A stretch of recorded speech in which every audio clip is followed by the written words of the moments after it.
ഒരുമിച്ച് ഒരു കട്ടിൽ കിടന്നുറങ്ങി എണീക്കുമ്പോൾ കാണുന്നത് ചോരയിൽ കുളിച്ച് ഹൃദയം പുറത്തു വന്നിരിക്കുന്ന പോർഷ്യയെ. റൂബി കണ്ടപാടെ എക്സ്ട്രീം ഷോക്ക്ഡായി അലറി വിളിച്ചിട്ട് എന്ത് ചെയ്യണമെന്നറിയാതെ നോക്കുവാണ്. അവൾ ആ വെപ്രാളത്തിൽ ഹൃദയം എടുത്തിട്ട് ഉള്ളിലേക്ക് തിരികെ വെക്കാൻ ശ്രമിക്കുന്നത് അങ്ങനെയെങ്കിലും അവൾക്കൊന്ന് ജീവൻ വരട്ടെയെന്ന് വെച്ചാണ്. ഒരനക്കവുമില്ലാതെ കിടക്കുന്നത് കണ്ട് അലറി വിളിച്ച് ഹൃദയം വീണ്ടും എടുക്കുന്നതും ഒച്ച കേട്ടവിടെയുള്ള സകലരും റൂമിലേക്ക് എത്തിയിരിക്കുന്നു. നികൃഷ്ടമായ കാഴ്ച കണ്ട് ഭയന്നും തരിച്ചും കരഞ്ഞുമൊക്കെ നിൽക്കവേ പോർഷ്യയുടെ ചങ്കും പിടിച്ച് നിൽക്കുന്ന റൂബി ക്രോയുടെ സംശയം നിഴലിലും. കട്ടിലിനടിയിൽ കുത്താൻ ഉപയോഗിച്ച കത്തിയും അയാൾ കണ്ടെടുക്കുന്ന പാടെ റൂബി ആ മാനസികാവസ്ഥയിലും ഞാൻ എൻ്റെ ഭാര്യയെ കൊന്നിട്ടില്ലെന്ന് ആവർത്തിച്ച് ആണയിട്ട് കരയുന്നു. പേജും ക്രോയെ എതിർത്ത് നിൽക്കുന്നതിന് പിന്നാലെ കൈയൊക്കെ വിറച്ച് നിൽക്കുന്നത് കണ്ട് ബ്ലെയ്ക്കിനും സംശയം. ക്രൈം പൊസിഷനുള്ളവരാണ് റൂബി എന്ന് നേരത്തെ തന്നെ മനസ്സിലായതിലൂടെ സംശയിക്കുന്നതിന് പിന്നാലെ ഫ്ലോയിഡും എരുതിയിൽ എണ്ണയൊഴിക്കുന്നതോടെ അവിടെ റൂബി കുറ്റവാളിയാകുന്ന സ്ഥിതി വരുമ്പോൾ ഞാൻ കൊന്നിട്ടില്ല ഇനിയൊന്ന് മനസ്സിലാക്കുന്ന ആക്രോശിച്ച് ഇറങ്ങി പോകുന്നു. റൂബി അങ്ങനെ അവളുടെ സ്വന്തം ഭാര്യയെ കൊല്ലുന്നേ, മാത്രമല്ല കൊന്നാണെ അവളിങ്ങനെ ഒച്ച വെച്ച് വിളിച്ചു കൂട്ടില്ല. അവളുടെ മനസ്സിൽ തട്ടിയാണ് കരയുന്നതെന്ന് പേജ് അവിടെ നിന്ന് പറയുന്നതന്നെ ആൻറ്റിയും സാധൂകരിക്കുമ്പോൾ അത് വെറും മുതലക്കണ്ണീരാണെന്നും പേജിൻ്റെ ലോല മനസ്സിൻ്റെ കുഴപ്പമാണെന്നും ക്രോ ആ സ്റ്റാൻഡിൽ തന്നെ നിൽക്കുന്നത് കണ്ട് പേജ് റൂബിയെ സമാധാനിപ്പിക്കാനായി പോകുന്നു. മറ്റുള്ളവരും ക്രോയുടെ ഭാഗം അനുകൂലിക്കവേ ഇനിയും എന്തേലും ആപത്ത് നടക്കും മുന്നേ റൂബിയെ നമ്മൾ തടവിലാക്കിയേ പറ്റൂ എന്നുള്ള തീരുമാനവും. ഹോളിൽ പോയിരുന്ന് വിറയ്ക്കുന്ന റൂബി പേജിനോട് സ്വയം കുറ്റപ്പെടുത്തുന്നത് ഇതിൻ്റെ എല്ലാം കാരണം താൻ തന്നെയാണെന്നാണ്. സ്വന്തം ആഗ്രഹത്തിൽ മോട്ടൽ മേടിച്ചതും പോർഷ്യയ്ക്ക് നല്ല വേവലാതി ഉണ്ടായിരുന്നിട്ടും എതിർത്തിറങ്ങി തിരിച്ചതിൻ്റെ എല്ലാം ഫലമാണ് എന്ന് പറഞ്ഞ് റൂബി ഒന്ന് തുടങ്ങുന്നതും ക്രോയും ബ്ലേക്കും എത്തി റൂബിയെ പിടിച്ചുകൊണ്ട് പോകുന്നു. എന്ത് തെമ്മാടിത്തരമായി കാണിക്കുന്നതെന്ന് പേജ് എതിർക്കുന്നതിലും അത് വകവയ്ക്കുന്നേയില്ല. നേരെ പിടിച്ച് റൂമിലേക്ക് കൊണ്ടുവന്നിട്ട് ഒരു കസേര പോർഷ്യയുടെ ബോഡിയുടെ നേർക്കായി വെച്ച ശേഷം അതിലിരുത്തി ഒരു തുണി വെച്ച് കൈ രണ്ടും കെട്ടിയിടുന്നു. അഡ്രിയാനയും പിന്നെ ആ രണ്ടുപേരുടെ കാര്യം പറയണ്ടല്ലോ, അവരും ഇതിനൊപ്പം നിൽക്കുമ്പോൾ കൊവോയും ആൻറ്റിയും എന്ത് ചെയ്യണമെന്നറിയാത്ത നിസ്സഹായാവസ്ഥയിലും. എന്നെ രക്ഷിക്കുന്ന കേഴുന്നത് കണ്ട് പേജ് വന്ന് കെട്ടഴിക്കാൻ തുടങ്ങുന്നതും ക്രോ ചൂടായി നിങ്ങൾക്കും അവളുടെ കൂടെ ഇതിനകത്ത് കിടക്കണ്ടെങ്കിൽ മാറി നിൽക്കുന്ന റൈസാവുന്നു. ഇതൊന്നും അവളെ ഉപദ്രവിക്കാനല്ലെന്ന് ആൻറ്റി പേജിനെ ബോധ്യപ്പെടുത്താനായി പറയുന്നതിന് പിന്നാലെ അതിനെ ശരിവെച്ച് ചെയ്ത പാവം ഏറ്റുപറയാൻ വേണ്ടിയാണ് ഇതിൻ്റെ മുന്നിൽ തന്നെ ഇരുത്തിയിരിക്കുന്നതെന്ന് ക്രോയും പറഞ്ഞങ്ങനെ എല്ലാവരെയും ഇറക്കിയ ശേഷം ഒറ്റയ്ക്കാക്കുന്നു. സ്വന്തം ഭാര്യയുടെ പിണത്തിന് മുന്നിലായിരിക്കുന്ന റൂബിക്ക് ഇതിലും വലിയ ദുരവസ്ഥ വേറെയില്ല. മണിക്കൂറുകളുടെ വ്യത്യാസത്തിൽ മറ്റൊരു കൊല കൂടി നടന്നപ്പോൾ അത് റൂബിയല്ല എന്നത് ഫ്ലോയിഡിനും ഷിർലിക്കും ഉറപ്പുള്ളൊരു കാര്യമാണ്. കാരണം ചെസ്റ്റും റിബുമൊക്കെ തുളച്ചു കയറി വരത്തക്ക രീതിയിൽ കുത്താനുള്ള ശക്തി റൂബിക്കില്ല. അവളെ പിടിച്ച് ബന്ധിച്ച സംഭവത്തോടെ ഇതുവരുടെ അടുത്ത സംശയം പോകുന്നത് ഇതിൽ പതിയിരിക്കുന്ന ആ സൈറ്റനിസ്റ്റ് ക്രോയോ ബ്ലേക്കോ അല്ലെങ്കിൽ അഡ്രിയാന ഇതിലാരേലും ആയിരിക്കണം. ക്രോ ഇത്രയും കടുത്തൊരു പ്രവൃത്തി നടത്തിയതിൻ്റെ ഒരു പരിഭവം എന്നോണം പുറത്ത് ഒറ്റയ്ക്ക് പോയി നിൽക്കുന്നിടത്തേക്ക് ആൻറ്റി ഒരു കമ്പനി കൊടുക്കാൻ എത്തുമ്പോൾ ഞാൻ ചെയ്തത് തെറ്റാണെന്ന് തോന്നുന്നുണ്ടോ എന്നങ്ങോട്ടൊരു ചോദ്യം. ആൻറ്റിയുടെ മറുപടി എന്തായാലും നിങ്ങൾ അവളെ കൊല്ലാത്തിടത്തോളം അത് തെറ്റെന്ന് പറയാൻ കഴിയില്ല. പക്ഷെ അങ്ങനെ എന്തെങ്കിലും ഒരു ചിന്തയിലേക്ക് പോയാൽ ഞാനത് എതിർക്കുമെന്ന് പറഞ്ഞിട്ട് ഇപ്പോൾ അവരൊക്കെ നിങ്ങൾ പറയുന്ന പോലെ അനുസരിച്ചാണ് നിൽക്കുന്നതെന്ന് ശ്രദ്ധയിൽപ്പെടുത്തുന്നു. ഒരു ലീഡർ എന്ന പോലെ ക്രോ മറ്റുള്ളവരുടെ മനസ്സിൽ തോന്നുന്ന കാര്യം വിളിച്ചു പറയുന്നത് കൊണ്ടാണ് അവരും തന്നെ അനുകൂലിക്കുന്നത് എന്നങ്ങനെ നിന്ന് എൻ്റെ റെസ്പോൺസിബിലിറ്റി ഞാൻ എപ്പോഴും കാത്തു സൂക്ഷിക്കുമെന്ന് പറയുമ്പോൾ നമ്മളിതുവരെ ഈ ക്രോയുടെ ബാക്ക്ഗ്രൗണ്ട് അറിഞ്ഞിട്ടില്ലല്ലോ. ഒരു 10 വർഷം മുന്നേ ഉള്ള ഇയാളുടെ ലൈഫ് എടുത്ത് നോക്കുമ്പോഴും വലിയ മാറ്റമൊന്നുമില്ല. ചില പ്രത്യേക മന്ത്രതന്ത്രത്തിലൂടെ ആത്മാക്കളുമായി സംസാരിക്കാൻ ശ്രമം നടത്തുന്ന ഒരു സ്പിരിച്വലിസ്റ്റ് തന്നെയാണ്. മന്ത്രങ്ങൾക്കിടയിൽ കഞ്ചാവ് വലിച്ചു കയറ്റുന്നത് ചടങ്ങായി എടുക്കുമ്പോഴാണ് ആത്മാക്കളുമായി സംസാരിക്കാൻ കഴിയുന്നതെന്ന് മാത്രം. തലയ്ക്ക് കിക്കേറുമ്പോൾ ഉണ്ടാവുന്നൊരു തോന്നലെന്ന് വേണമെങ്കിൽ പറയാം. അന്ന് ആ 10 വർഷം മുന്നേയുള്ള റിച്വലിൽ ഇയാൾ കേറ്റിലിനെ ദർശിക്കാനിടയായി. അന്ന് അവൾ പറഞ്ഞത് ആ കവാടം ബാഫോമെറ്റിൻ്റെ ഗേറ്റ് വേ ഇപ്പോഴും തുറന്നു കിടക്കുകയാണെന്നും അതടയ്ക്കണം, അതിനാൽ ഒരു സ്ത്രീയെയും അവളുടെ കൂടെയുള്ളവനെയും കൊല്ലണമെന്ന് പറഞ്ഞു. എന്നാൽ മാത്രമേ ഇനിയും മോക്ഷം ലഭിച്ചിട്ടില്ലാത്ത കേറ്റിലിൻ്റെ ആത്മാവിന് ശാന്തി ലഭിക്കുകയുള്ളൂ എന്നൊരു ചിന്ത അയാളുടെ മനസ്സിൽ അന്ന് തൊട്ടേ ഉണ്ട്. അങ്ങനെ ഇപ്പോൾ ഇവിടെ റൂബി ഇങ്ങനെയൊന്നും സമയം കളഞ്ഞിട്ട് കാര്യമില്ല. എങ്ങനെയും രക്ഷപ്പെടാൻ ഒരു വിധത്തിൽ കയ്യിലെ കെട്ടഴിച്ച് പതിയെ പുറത്തേക്ക് നോക്കുമ്പോൾ ക്രോ അവിടെ തന്നെ ഉണ്ട്, ജാഗരൂകനായി. ഇനി എന്ത് ചെയ്യും? ഓരോ മുറിയിലും ഗ്രില്ലിട്ട് മൂടിയിട്ടുള്ളൊരു ചാനലുണ്ട്, പുറത്തേക്ക് കണക്ഷൻ കൊടുത്തിട്ടുള്ളത്. റൂബി വളരെ പതിയെ ആ ഗ്രില്ല് തുറന്ന് പുറത്തേക്ക് കഴിഞ്ഞ് നീങ്ങവേ അടുത്ത കാലക്കിടന്ന് പറയട്ടെ പാതി വഴിക്ക് വെയിറ്റ് കൂടുന്നതോടെ അത് പൊട്ടി അവൾ നേരെ താഴേക്ക്. ബേസ്മെൻറ്റിലേക്ക് വീഴുമ്പോഴുണ്ടാകുന്ന ശബ്ദമെല്ലാം മുകളിലുള്ളവർ കേൾക്കുന്നതും മുറി തുറന്ന് നോക്കുമ്പോൾ റൂബി അവിടെ നിന്ന് രക്ഷപ്പെട്ടതായി മനസ്സിലാക്കുന്നു. അവരുടെ എല്ലാ മൈൻഡിൽ റൂബി രക്ഷപ്പെട്ടാൽ ബാക്കിയുള്ളവർക്കാണ് കുഴപ്പം. അങ്ങനെ വൈകാതെ ബ്ലേക്ക് ആ ചാനൽ കണ്ടെത്തി ബേസ്മെൻറ്റിലൂടെ പോകുന്നതാണെന്ന് മനസ്സിലാക്കി അങ്ങോട്ടേക്ക് ഇറങ്ങുന്നതുമൊക്കെ റൂബിക്ക് താഴെ നിന്ന് കേൾക്കാനാകും. അവൾ അവിടെ നിന്ന് കിട്ടുന്ന ഒരു ബ്ലേഡ് എടുത്ത് വെച്ച് അവർ കാണാതെ ഒളിച്ചിരിക്കവേ സകലരും കണ്ടുപിടിച്ചിട്ടേ ഉള്ളൂ എന്നുള്ള തത്രപ്പാടിലും. കിട്ടുന്നൊരു ഗ്യാപ്പിൽ മുകളിലേക്ക് കയറുന്നതും മുന്നിൽ പേജ്. അവളോടൊപ്പം എന്ന പോലെ പേജ് നിൽക്കുന്നതും മറ്റവർ കണ്ടെത്തി പിടിക്കാൻ വരുന്നതിനെ തുടർന്ന് വേറെ വഴിയില്ലാതെ പേജിൻ്റെ കഴുത്തിൽ ബ്ലേഡ് വെച്ചിട്ട് അടുത്തേക്ക് വരരുതെന്ന് പറഞ്ഞ് ഒരു സിറ്റുവേഷൻ ഉണ്ടാക്കുന്നു. ഞാനല്ല കൊന്നതെന്ന് ആവർത്തിച്ച് പറഞ്ഞുകൊണ്ടിരിക്കെ ഫ്ലോയിഡ് ഒന്ന് കയ്യിൽ വെട്ടുന്നതും പിറകിൽ നിന്ന് അഡ്രിയാന ആഞ്ഞു കുത്തുന്നതോടെ ക്രോയും ബ്ലേക്കും ഷിർലിയും പേ പിടിച്ച പോലെ ആ ഒരു മൊമെൻറ്റിൽ ഒന്നും നോക്കാതെ കുത്തി കുത്തി നാശമാക്കുന്നു. ഇത് കണ്ട് ഷോക്ക്ഡായി നിൽക്കുന്ന പേജും ആൻറ്റിയും കൊവോയും. അപ്പോഴത്തെ ആ പ്രഷറിലാണേലും ഒരാളെ കൊന്നിരിക്കുകയാണ് അവർ, അതും ഒരു ദയയുമില്ലാതെ. കണ്ടുനിന്ന മൂവരും മാറി വന്നിരുന്ന് പോകുമ്പോഴും അവർക്ക് ഈ കാഴ്ച ഉൾക്കൊള്ളാനാവുന്നില്ല. പേജിനെ രക്ഷിക്കാനെന്ന പോലെ ആയിരുന്നാലും ഒരവസരം കാത്തിരുന്ന പോലെയായിരുന്നു അവളുടെ ആ ഒരു കൊലവരി. എല്ലാവരെയും പറഞ്ഞ വശത്തൊക്കെ ക്രോയുടെ ഉദ്ദേശവും ഇത് തന്നെയായിരുന്നെന്ന് പറയുന്ന ആൻറ്റിയുടെ ചിന്ത ഇവറ്റുകളെല്ലാം കൂടി ഇപ്പോൾ റൂബിയെ കൊന്നു. ഇനി അടുത്തത് നമ്മളായിരിക്കും. അതെന്താ നമ്മൾ എന്നതിന് കൊവയുടെ ചിന്ത നമ്മളവിടെ കൂടെ നിൽക്കാത്തത് കൊണ്ടാണെന്ന്. ചോര വാർന്നു പോയിക്കൊണ്ടിരിക്കുന്ന റൂബിയുടെ ബോഡി കൊന്നവർ ചേർന്ന് ഫ്രീസർ റൂമിലേക്ക് കൊണ്ടുവച്ചിട്ട് സംസാരിക്കുന്നത് ആളുകളെ ചതിച്ച് വിളിച്ചു വരുത്തി കൊല്ലാൻ നോക്കുന്നവർക്ക് ഇത് തന്നെ ശിക്ഷ. ഒന്നുമില്ലെങ്കിൽ നമ്മുടെ ജീവൻ രക്ഷിക്കാൻ വേണ്ടിയല്ലേ ഇത് ചെയ്യേണ്ടി വന്നത്.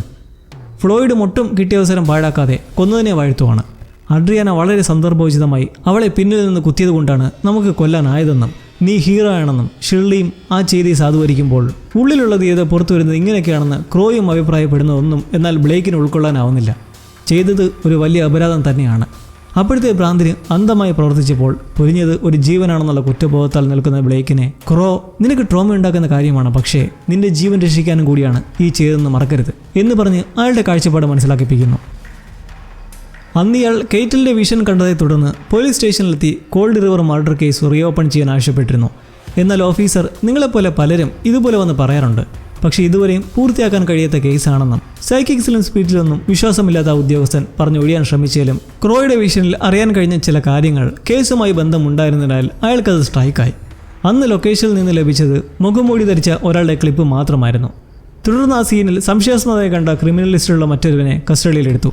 റെനൈ എന്ന പേരുള്ള അയാൾ പിന്നീട് കുറ്റം ചെയ്തിട്ടില്ലെന്ന വിധി വന്ന് കുറ്റവിമുക്തനായതാണ്. എന്നിരുന്നാലും ക്രോയുടെ വാക്കുകളിൽ ഉദ്യോഗസ്ഥൻ എന്തോ ഒരു ഐഡിയ തോന്നി അയാളെ ഒന്ന് നിരീക്ഷിക്കാൻ തീരുമാനിച്ചു. എന്നാൽ അത് അവസാനിച്ചത് വലിയൊരു തെറ്റിലുമായിരുന്നു. ഇപ്പോൾ ബ്ലേക്ക് ക്രോയോടായി അതേപോലെ റൂബി നിരപരാധി ആയിരുന്നെങ്കിലോ എന്ന് അസ്വസ്ഥനായി ചോദിക്കുമ്പോൾ അവൾ പേജിനെ കൊല്ലാൻ നോക്കിയത് കണ്ടതല്ലേ എന്ന് തിരിച്ചടിക്കുന്നു. ആ ഒരവസ്ഥയിൽ ആരായാലും അങ്ങനെയൊക്കെ പെരുമാറൂ എന്ന് പറയുന്ന ബ്ലേക്കിനും അവനുണ്ടായ ദുരനുഭവം വെളിപ്പെടുത്തുവാണ്. സുഹൃത്തുക്കൾ കൺമുന്നിൽ വെച്ച് മരണപ്പെടുന്ന ഒരു സാഹചര്യം ഉണ്ടായപ്പോൾ അന്ന് അവനും ഇതുപോലെയായിരുന്നു എന്ന് ബ്രേക്ക് ഡൗൺ ആകാൻ തുടങ്ങുന്നതും ഷിർലിയും അഡ്രിയാനയും അവനെ കൂളാക്കുന്നു. എന്തായിരുന്നാലും നമ്മൾ കോൾഡ് റിവറിലെ കൊലയാളികളായി കഴിഞ്ഞിരിക്കുന്നു. ജയിലിൽ പോകത്തുമില്ല, കാരണം ഇതൊരു സെൽഫ് ഡിഫെൻസ് ആയിരുന്നു. അങ്ങനെ നേരം കടന്നുപോയി എല്ലാവരും പതിയെ വീണ്ടും മുറിയിൽ കയറി കൂടുമ്പോൾ കുറേ കാലങ്ങൾക്ക് ശേഷമുള്ള ഒരു കൊലയിലൂടെ ഫ്ലോയിഡിന് ആ ത്രില്ലും ത്വരയും വീണ്ടും വന്നിരിക്കുകയാണ്. എന്നാൽ ഷിർലി പറയുന്നതോ ഈ കഴിഞ്ഞ മണിക്കൂറുകളിൽ കൊല്ലപ്പെട്ട 3 പേരിലും നമ്മുടെ കൈയില്ല. റൂബിയുടെ കാര്യത്തിൽ അറ്റ്ലീസ്റ്റ് നമുക്ക് പങ്കില്ല എന്ന് ഫ്ലോയിഡ് പറയുന്നുണ്ട്. എന്തായാലും യഥാർത്ഥ സൈറ്റനിസ്റ്റ് പുറത്തുണ്ട്. സൂര്യോദയത്തിൻ്റെ തുടക്കത്തിൽ അയാൾ ബാഫോമെറ്റിനെ പ്രസിദ്ധിപ്പിക്കാൻ ശ്രമം നടത്തിയാൽ നമ്മുടെ ഉദ്ദേശം മൊത്തം വെറുതെയാകുമെന്ന് പറഞ്ഞു നിൽക്കെ ഷിർലിക്ക് വീണ്ടും പുറത്തുനിന്നോ ശബ്ദം കേൾക്കുന്ന പോലെ. ജനാലയോട് നോക്കുമ്പോൾ ആരെയും കാണുന്നില്ല. തോന്നിയതായിരിക്കാം. ഇനി സമയം കളയാനില്ല. കൊലയാളിയെ കണ്ടുപിടിക്കുക, അടുത്ത നരബലി നടത്തുക.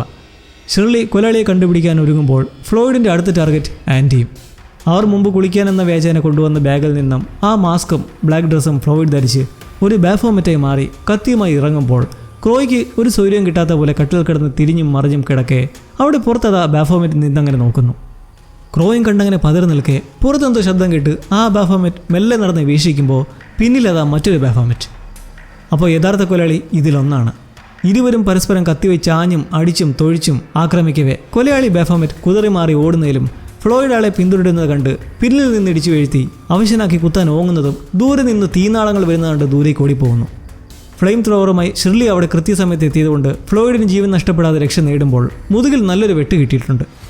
തിരികെ റൂമിലെത്തി മുറിവ് തുടച്ച് അത് ആണാണോ പെണ്ണാണോ എന്നുള്ള സംശയത്തിലിരിക്കുമ്പോൾ ക്രോയുടെ ആശങ്ക റൂബിയെ കൊന്നതിൻ്റേതാണ്. വീണ്ടും അന്നത്തെ പോലെ സംഭവിക്കുകയാണോ എന്ന് കിടന്ന് പുലമ്പുമ്പോൾ നമ്മൾ വീണ്ടും അയാളുടെ ഫ്ലാഷ് ബാക്കിലേക്ക് പോകുന്നു. ക്രോയുടെ ഇടപെടൽ മൂലം വീണ്ടും ഉദ്യോഗസ്ഥർ അന്വേഷണം നടത്തി റെനയെ വീണ്ടും ചോദ്യം ചെയ്യലിനായി പിടികൂടിയപ്പോൾ അതിൻ്റെ കാരണം അയാളുടെ വീട്ടിൽ കണ്ട ബാഫോമെറ്റിൻ്റെയും ഡിമോണോളജിയുടെയും ഒക്കെ പുസ്തകങ്ങളുടെ അടിസ്ഥാനത്തിലായിരുന്നു. തൻ്റെ ജോലി ആവശ്യത്തിനായി ആ കോൾഡ് റിവർ മോട്ടലിനടുത്തൂടെ പോയപ്പോൾ സംഭവം നടന്ന എന്താണെന്നറിയാൻ അവിടെ എത്തിയാണെന്ന് റെനെ വീണ്ടും ആവർത്തിക്കുമ്പോൾ എന്നാൽ അയാളാകട്ടെ ഈ സാത്താൻ സേവ വഴി നടന്ന കൊലയുടെ പേരിൽ പിടികൂടിയപ്പോൾ മറ്റെല്ലാവരെയും പോലെ കൗതുകം തോന്നി മേടിച്ചതാണ് ഈ പുസ്തകങ്ങൾ. അതെന്താണെന്നറിയാൻ. കാരണം ഈ ഒരു കാരണത്താൽ റെനയ്ക്ക് നഷ്ടപ്പെട്ടത് അയാളുടെ ജീവിതമായിരുന്നു. സ്വന്തം ജോലിയും കുടുംബവും എല്ലാം നഷ്ടപ്പെട്ടു. ആ ദേഷ്യത്തിൽ വീണ്ടും എന്തിനാണ് ചെയ്യാത്ത കുറ്റത്തിൻ്റെ പേരിൽ ഇങ്ങനെ നരയിപ്പിക്കുന്നത് എന്ന് ആക്രോശിച്ചതും ഉദ്യോഗസ്ഥനും ഇയാളെ പിടികൂടിയ തീരുമാനം തെറ്റായിപ്പോയി എന്ന് തോന്നി തുടങ്ങി. ഇത് പുറത്തു നിൽക്കുകയായിരുന്ന ക്രോയെ ധരിപ്പിച്ചപ്പോൾ അയാൾ പറഞ്ഞത് ബാഫോമെറ്റിനെ പറ്റി ചോദിക്കാൻ. അയാൾ എന്ത് മറുപടി പറഞ്ഞാലും ബാഫോമെറ്റ് പിടികൂടി നരകത്തിലേക്ക് കൊണ്ടുപോകുമെന്ന് പറയാനായി ഓഫീസറോട് നിർദ്ദേശിച്ചു. കാരണം ഇത്തരം മൈൻഡിലുള്ളവർക്ക് ഇതുപോലുള്ള വാക്കുകളാണ് സ്ട്രൈക്ക് ആവുന്നതെന്ന് പറഞ്ഞു. ഉദ്യോഗസ്ഥൻ ആദ്യമൊന്നും ഈ വിഡ്ഢിത്തം വിളമ്പാൻ തയ്യാറായില്ല. വേറെ ഒരു വഴിയും ഇനി ശേഷിക്കുന്നില്ലെന്ന് കണ്ട് ഇതേപോലെ ചോദിച്ചപ്പോൾ റെനിക്ക് വീണ്ടും ദേഷ്യം മൂത്ത് ആരാണ് ഇങ്ങനെയൊക്കെ നിങ്ങളെ കൊണ്ട് പറയിക്കുന്നതെന്നുള്ള ചോദ്യത്തിന് ഉദ്യോഗസ്ഥൻ പുറത്തേക്ക് ക്രോയെ ചൂണ്ടിക്കാട്ടി ബാഫോമെറ്റ് ആണെന്ന് പറഞ്ഞു. കണ്ണാടിക്കുള്ളിലൂടെ ആരെന്ന് കാണാൻ കഴിയാതെ അന്ന് അയാൾ അവിടെ അലമുറയിട്ട് കരഞ്ഞും ദേഷിച്ചും സങ്കടപ്പെട്ടപ്പോൾ അയാളുടെ നിരപരാധിത്വം അവിടെ വ്യക്തമായിരുന്നു. ഒടുവിൽ അയാൾ അവിടെ വെച്ച് തന്നെ സമനിലതെറ്റി ചെയ്തതെന്ന് തോന്നുന്നു. അവരെല്ലാം മാറി നിന്നൊരു സമയത്ത് ഞാൻ കുറ്റം ചെയ്തിട്ടില്ലെന്നും നിരപരാധിയെന്നും പറഞ്ഞ് ഭ്രാന്തമായി തലയിട്ട് മേശപ്പുറത്ത് അടിച്ചൊടുവിൽ മുന്നിൽ ബാഫോമെറ്റ് മാസ്ക് ധരിച്ച് രൂപമൊക്കെ നിൽക്കുന്നതായി തോന്നി സ്വന്തം കൈത്തണ്ട കടിച്ചു പറിച്ച് അവിടെ തന്നെ ചോര വാർന്നൊഴുകി മരിക്കുകയായിരുന്നു. ഒരു നിരപരാധിയെ നരകിപ്പിച്ച് കൊന്നപ്പോൾ ഇപ്പോഴും അതുതന്നെയാണോ റൂബിയുടെ കാര്യത്തിലും സംഭവിച്ചിരിക്കുന്നത് എന്ന ആകുലതയിൽ കിടക്കവേ ക്രോയെ ആരോ വിളിക്കുന്ന പോലെ. വോയിസ് ഫിൽറ്ററിൻ്റെ വെൻറ്റ് വഴി ഞാൻ ബേസ്മെൻറ്റിൽ ട്രാപ്ഡ് ആണെന്നും രക്ഷിക്കുന്ന ശബ്ദിക്കുന്നത് കേട്ട് ചഞ്ചലപ്പെട്ട് നിൽക്കുന്ന ക്രോ കത്തിയുമെടുത്ത് ബേസ്മെൻറ്റിലേക്ക് നീങ്ങുന്നു. അയാൾ അവിടെ കാണുന്നതോ റിച്വലിന് തയ്യാറാക്കപ്പെട്ട പോലെ പെൻഡഗ്രാം സിമ്പലും എരിയുന്ന മെഴുകുതിരിയൊക്കെ. കുറേ ആണികളും കണ്ടങ്ങനെ നിൽക്കുന്നതും അയാളെ അടിച്ചിടുന്നു ബാഫോമെറ്റ് മാസ്ക് ധരിച്ച ആ കൊലയാളി. ബോധം വരുമ്പോൾ ക്രോയ്ക്ക് കേറ്റിലിൻ്റെ വിഷൻ ഒരിക്കൽ കൂടി വരുവാണ്. ഇത്തവണ അവൾ പറയുന്നതോ നീ പരാജയപ്പെട്ടെന്നും പോർട്ടൽ തുറന്നു വരികയാണ്, ബാഫോമെറ്റിന് നിന്നെ ബലി കൊടുക്കാൻ പോകുന്നു. പിറകെ ആ കൊലയാളിയെ എത്തിയിട്ട് ഓരോ ആണിയും എടുത്ത് ക്രോയുടെ തലയിലേക്ക് ചുറ്റിയിൽ വെച്ച് അടിച്ച് തറപ്പിക്കുന്നു. ഓരോ ആണി തറയ്ക്കുമ്പോഴും അയാളുടെ ബോധം നിലച്ചു വരുന്നു. പേജ് ഉൾപ്പെടെ എല്ലാവരും ഉണരുന്നത് വോയിസ് ഫിൽറ്റർ വഴി വരുന്ന മുക്കലും മൂളലും കേട്ട്. പേടിച്ച് ചെന്ന് നോക്കുമ്പോൾ കാണുന്നത് പ്രാണൻ്റെ ഒരു അംശം അവശേഷിച്ച് കറുകറുത്ത ചോരയും ഒലിപ്പിച്ച് പിച്ചും പേയും പറയുന്ന ക്രോയെ. ഭയന്ന് കുറച്ച് നിൽക്കെ ഇതാരാണ് ചെയ്യുന്നത് ചോദിക്കുമ്പോൾ തീരാൻ പോകുന്ന ജീവൻ വെച്ച് അയാൾ പറയാൻ ശ്രമിക്കുന്നത് ബാഫോമെറ്റ് എന്ന്. മുമ്പത്തേക്കാൾ ക്രൂരമായൊരന്ത്യം ഹെൽ മോട്ടലിൻ്റെ 3ാം എപ്പിസോഡിലൂടെ കണ്ടു കഴിയുമ്പോൾ മൊത്തത്തിലൊരു മരവിപ്പ്. എന്തായാലും അടുത്ത എപ്പിസോഡുമായി വീണ്ടും വരും. So beware of hell motel.